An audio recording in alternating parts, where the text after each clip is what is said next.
to the Midweek Refuel. I'm Nicole Johnson, and I'm here to give you some fuel and encouragement to get you through your day and your week. I want to share a story with you today that comes from Acts chapter 16, verses 25 through 26. About midnight, Paul and Silas were praying and singing hymns to God, and the other prisoners were listening to them. Suddenly, there was such a violent earthquake that the foundations of the prison were shaken. At once, all the prison doors flew open and everyone's chains came loose. Wow.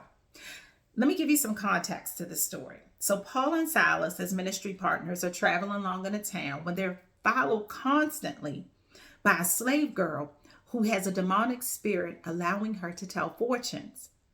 Paul cast the demon out of the slave girl, and as a result, her masters became furious because this would take away their income. They have Paul and Silas beaten and thrown into prison. And here we see that they are praising God. What I love about this story is that it's so encouraging if we think about it and apply it to our daily lives. I certainly do, because it reminds me that no matter what I'm going through, I can give God praise. You see, while Paul and Silas were in prison physically, they were not in prison in their thoughts. They still had the mind to praise God. Another thing that I find so encouraging about this story is that there were others around them watching. Think about it. There's always someone watching us. They're observing how we go through things. And these people, the other prisoners, they were freed as a result of Paul and Silas's praise. Who can be freed and encouraged by your praise?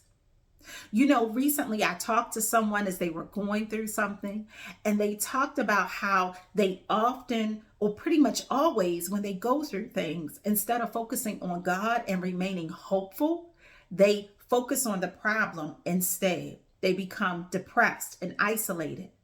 I asked them a question, and the question was, when is the last time that becoming depressed and isolated about the matter, did it resolve the issue for them? They said that it never has, and that was a really good point.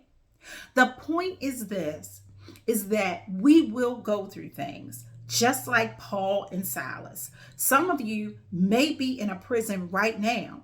Even if not physically, you may be in a prison-like situation with your health, with your finances.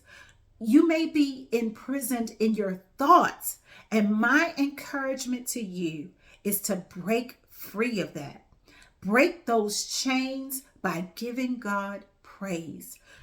Break those chains by remaining hopeful. Get your hopes up and be like Paul and Silas. Remain a prisoner of hope. I hope that this helps you. And I hope that if this helps you, that you share this video with someone else.